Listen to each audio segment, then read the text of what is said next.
성도 여러분, 9월 2일 은샘 1010 합심 기도회, 오늘 우리에게 주시는 하나님의 말씀은 야고보서 1장 12절에서 18절까지 말씀입니다. 야고보서 1장 12절에서 18절까지 말씀을 봉독합니다. 시험을 견디어내는 사람은 복이 있습니다. 그 사람은 그의 참됨이 입증되어서 생명의 면류관을 받을 것이기 때문입니다. 그것은 하나님을 사랑하는 사람들에게 약속된 것입니다. 시험을 당할 때에 아무도 내가 하나님께 시험을 당하고 있다 하고 말하지 마십시오. 하나님께서는 악에게 시험을 받지도 않으시고 또 시험하지도 않으십니다. 사람이 시험을 당하는 것은 각각 자기의 욕심에 이끌려서 꿰매에 빠지기 때문입니다. 욕심이 잉태하면 죄를 낳고 죄가 자라면 죽음을 낳습니다. 나의 사랑하는 형제자매 여러분, 속지 마십시오. 온갖 좋은 선물과 모든 완전한 은사는 위에서 곧 빛들을 지으신 아버지께로부터 내려옵니다. 아버지께서는 이러저러한 변함이나 회전하는 그림자가 없으십니다. 그는 뜻을 정하셔서 진리의 말씀으로 우리를 낳아주셨습니다. 그리하여 그는 우리를 피조물 가운데 첫 열매가 되게 하셨습니다. 성도 여러분, 지금 한국 교회는 믿음의 큰 시련 가운데 있습니다.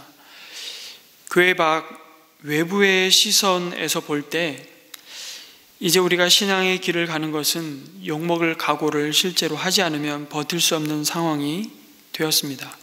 코로나19로 교회라는 곳은 상식도 안 통하고 자기들만의 집단 최면에 걸려 생명을 존중하고 보호하는 곳이 아니라 죽음의 바이러스가 전염이 되든 말든 자신들의 예배만 지켜질 수만 있다면 수단과 방법을 가리지 않는 참 이상하고 혐오스러운 집단처럼 되어버렸습니다. 아니, 그렇게 바라보고 있는 것이죠. 성도님들 가운데 적지 않은 분들이 실제로 직장에서 주일에 교회를 다녀왔거나 교회를 출석하는 교인이라는 사실을 밝히는 순간 정말 벌레 보듯이 취급당하는 경험들을 하고 계십니다. 어쩌다가 이 증이 되었을까요?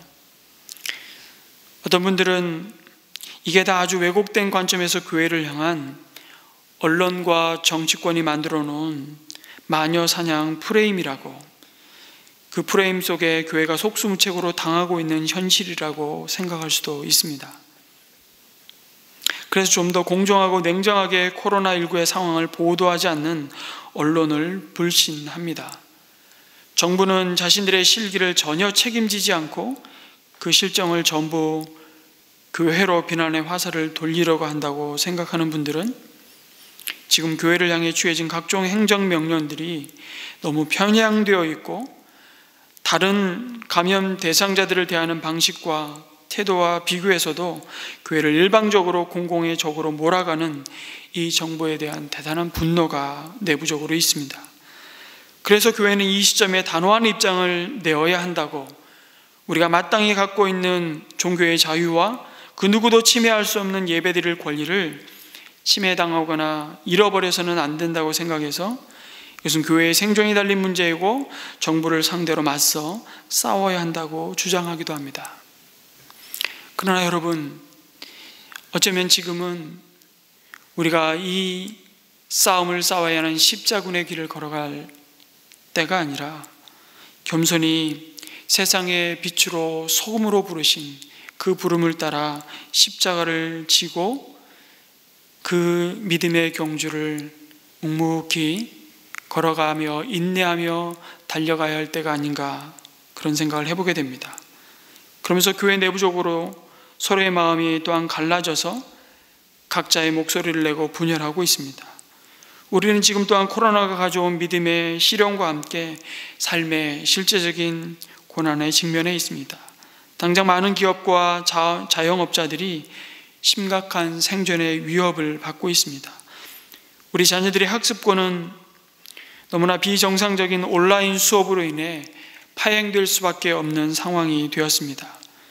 현 상황을 제가 일일이 열거하지 않아도 우리는 이 시기 속에서 크고 작은 시련을 지나가고 있습니다. 바로 시험을 당하고 있습니다.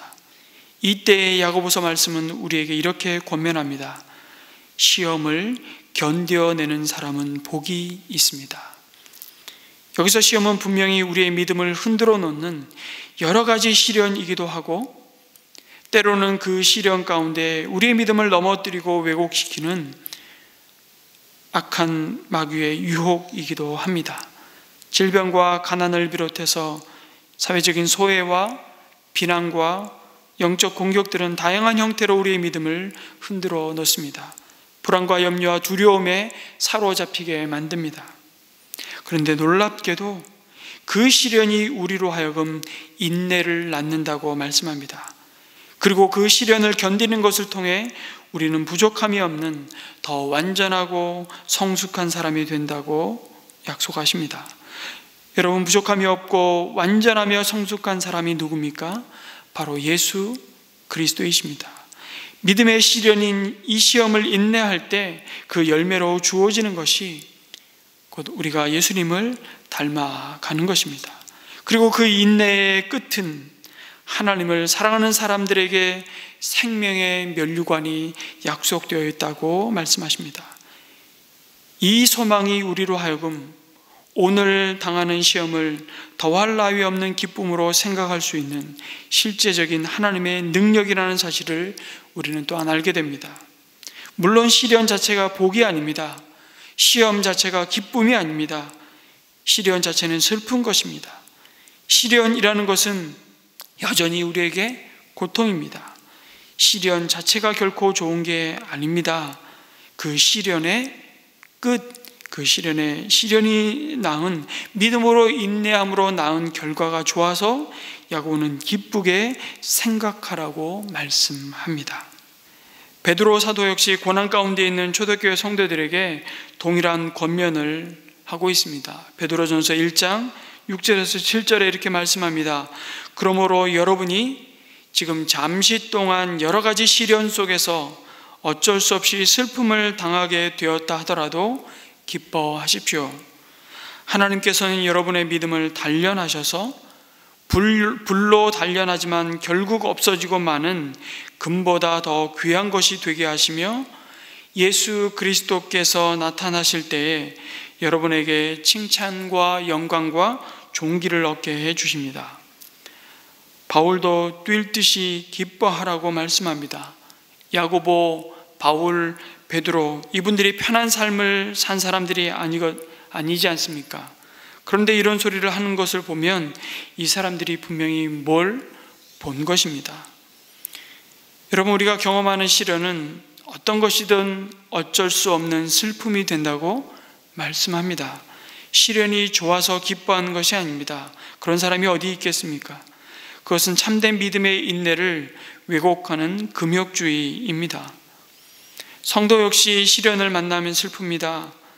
그러나 그 슬픔과 고통과 눈물과 한숨을 하나님께 가지고 나아가고 그 슬픔 중에도 지혜를 아낌없이 주시고 나무라지 않으시는 하나님께 기도하는 성도를 하나님은 결코 외면하지 않으시고 그 시련 중에도 붙드시고 끝까지 사랑하시는 분임을 잊지 말라고 말씀하십니다. 동시에 야고보 사도는 믿음으로 인내하는 자에게 생명의 면류관이 예비되어 있음을 바라보라고 권면합니다. 여러분, 인내라는 뜻은 under remain, 아래에 머물다, 밑에 머물다라는 의미입니다. 우리에게 주어진 상황을 도망치거나 회피하는 것이 아니라 그것은 그 주어진 상황 속에서 가해지는 수많은 스트레스, 그 상황에 여전히 머물러 있는 것입니다. 그런데 그렇게 할 수 있는 이유는 우리가 그 상황을 피해서 얻을 수 있는 세상의 부와 성공과 영광이 참 허망한 것임을 깨닫고 그것을 내려놓으라고 말해서 되는 것이 아니라 진짜 더 크고 귀한 것을 손에 쥐어야 그것보다 작고 덜 귀한 것을 내려놓을 수 있다는 것을 말씀하는 겁니다. 그것이 믿는 자에게 약속된 예수님께 소망을 두고 두 마음을 품지 않는 자에게 약속된 생명의 면류관입니다. 여러분, 이 말씀을 1차적으로 받았던 열방이 흩어진 성도들은 로마 그리스 사회에서 올림피아드 경주에서 우승한 자에게 주어진 월계관을 바로 떠올렸을 겁니다. 그러나 그 월계수가 얼마 못 가서 시들고 썩은 면류관이 되는 것을 보면서 지금 하나님이 너희에게 약속하신 월계관은 그것과는 비교가 되지 않은 영원한 생명의 면류관임을 바라보라고, 그리고 그 믿음의 경주를 싱싱하게 달려갈 것을 권면하고 있는 겁니다. 세상에서 받는 모든 트로피는 시간이 지나면 고철에 불과해집니다. 하지만 생명의 면류관은 그렇지 않습니다. 그리고 내가 받아 누리는 생명이 곧 면류관이요 사라지지 않는 영광이라고 말씀하시는 것입니다. 그런데 여러분, 이 생명의 면류관은 주님 다시 오실 그 종말에 최종적으로 주님의 손에서 내 목에 걸리는 그런 메달만을 말하는 것이 아니라 지금도 내 속에서 그 약속에 따라 이루어져 가고 있는 영광스러운 선물입니다. 그리스도의 생명이 우리 안에 심겨져서 예수 그리스도의 생명이 오늘도 우리의 삶 속에 역사하십니다. 어떻게 해요? 오늘도 용서할 수 없었는데 용서하는 자로 살게 하시고요, 정말 짜도 그렇게 짠 사람이 없는데 그 믿음이 입증되어 가면서 긍휼이 넘쳐 베푸는 사람이 되게 하시는 그 능력으로 역사하십니다. 급하고 사나운 성질이 죽어가고 거짓을 말하던 그 사람이 늘 양심의 가책을 받습니다. 진실을 배우며 이 세상이 전부였는데 천국을 준비하는 의로운 삶에 마음을 기울이기 시작합니다. 우리에게 생명에 속한 어떤 영광스러운 성품들이 하나씩 드러나 꽃이 피고 열매를 맺게 하십니다. 이것이 바로 생명의 면류관을 약속받은 하나님을 사랑하는 사람들에게 주어지는 하늘의 복이라고 말씀하십니다. 이 복이 우리에게 은혜로 주어졌음을 믿고 알기에 우리는 온갖 믿음의 시련인 이 시험을 견디는 자라고 말씀하십니다. 그럼에도 여러분, 우리는 믿음의 여러 가지 시련으로서의 시험을 만났을 때 진짜 믿음의 시험을 당합니다. 그것이 뭐라고 말씀합니까? 하나님에 대한 오해요, 원망과 불신입니다. 야고보 사도가 뭐라 그럽니까? 시험을 당할 때 아무도 내가 하나님께 시험을 당하고 있다고 말하지 말라고 교훈합니다. 여기서 시험은 시련으로서의 시험이 아니라 마귀의 유혹일 것입니다. 하나님이 악에게 시험을 받으실 만큼 무력한 존재여서 정작 시험당하는 자신을 도울 만한 능력이 없다는 불신이 우리는 시험 가운데 시험으로 찾아옵니다. 혹은 원망과 심지어 비난하는 마음을 품는 것입니다. 아니, 하나님이 진짜 살아계시고 나를 도우시며 나를 사랑하시고 나를 지키시는 분이라면 어째서 내가 이런 시련을 겪도록 그냥 내버려 두시냐는 원망입니다. 왜 이 시련은 끝날 날이 보이지 않느냐는 겁니다. 그래서 시험을 당할 때 우리는 하나님의 능력을 의심합니다. 또한 그의 사랑을 의심하게 됩니다. 능력은 알겠는데 하나님의 그 의도를 의심하는 것입니다. 시험의 원인이 자신에게 있는 경우에도 하나님의 사랑의 의도 자체를 우리는 종종 불신하고 의심하게 되죠. 능력이 있어도 사랑하지 않는다면 돕지 않을 것이기 때문입니다. 그러나 여러분, 하나님은 결코 무력한 분이 아니십니다. 이사야서 말씀에 여호와의 손이 짧아 구원하지 못하심도 아니요 귀가 둔하여 듣지 못하심도 결코 아니라고 말씀하십니다. 우리를 향한 하나님의 사랑의 의심이 몰려올 때에 자기 아들을 내어주시기까지 우리를 생각하시며 사랑하신 주님의 십자가를 바라보라고 말씀하십니다. 로마서 8장 35절 이하에 주님은 놀라운 선포를 바울을 통해서 우리에게 주고 계십니다. 누가 우리를 그리스도의 사랑에서 끊을 수 있겠습니까? 환난입니까? 공고입니까? 박해입니까? 굶주림입니까? 헐벗음입니까? 위협입니까? 또는 칼입니까? 그러나 우리는 이 모든 일에서 우리를 사랑하여 주신 그분을 힘입어서 이기고도 남습니다. 나는 확신합니다. 죽음도 삶도 천사들도 권세자들도 현재일도 장래일도 능력도 높음도 깊음도 그 밖에 어떤 피조물도 우리를 우리 주 예수 그리스도 안에 있는 하나님의 사랑에서 끊을 수 없습니다. 이 약속의 말씀을 붙드시기 바랍니다. 종종 내가 하나님께 시험을 당한다고 말함으로써 이 모든 것의 원인을 우리는 종종 하나님께 돌리지만, 하나님을 비난하고 하나님께 그 원인을 돌리는 순간 문제는 간단하게 해결되는 것 같지만 상황은 더욱 미궁에 빠지고 맙니다. 그 원인에 대한 답이 틀렸기 때문입니다. 그러면서 우리가 시련 가운데, 우리의 믿음이 많은 유혹 가운데 때때로 흔들리는 원인을 우리는 하나님께 돌리지만, 오늘 야고보서는 정확히 이렇게 말씀합니다. 그것은 각각 자기의 욕심에 이끌려서 꾀매에 빠지기 때문이라고 말씀합니다. 바로 그 욕심이 잉태하면 죄를 낳고 죄가 자라면 죽음을 낳는다는 이 사실을 생각하며 속지 말라고 권면하십니다. 우리가 때때로 믿음의 연단으로서의 시련을 넘어 우리의 믿음을 무너뜨리는 유혹으로서의 시험은 우리에게 허락하신 욕구를, 그것이 식욕이든 성욕이든 명예욕이든 사랑받고 싶고 사랑하고 싶은 욕구이든 인정받고 싶고 누군가의 삶에 도움이 되고 싶은 욕구이든 소속되고 싶고 기억되고 싶은 욕구이든 그 욕구가 잘못된 대상을 향해 잘못된 방향으로 나아감으로 채우기를 추구할 때 유혹은 시작된다고 말씀합니다. 그것이 욕심이 잉태되는 것입니다. 그리고 그 잘못된 대상과 잘못된 방향으로 나아가는 그 욕심이 죄를 낳고 그 죄에서 돌이키지 않고 계속해서 하나님이 주시는 회개의 기회를 저버리고 하나님을 무시하고 죄를 슬퍼하지 않는 자에게 기다리고 있는 그 삶의 끝은, 그 결말은 결국 사망이라고 경고하십니다. 사랑하는 성도 여러분, 우리는 잘못된 대상을 향해 헛된 정욕을 심고 죄를 낳아 사망에 이를 자가 아니라 오늘 말씀에 빛들을 지으신 아버지 하나님께로부터 온갖 좋은 선물과 모든 완전한 은사를 받아 생명을 누리는 자임을 기억하라고 말씀하십니다.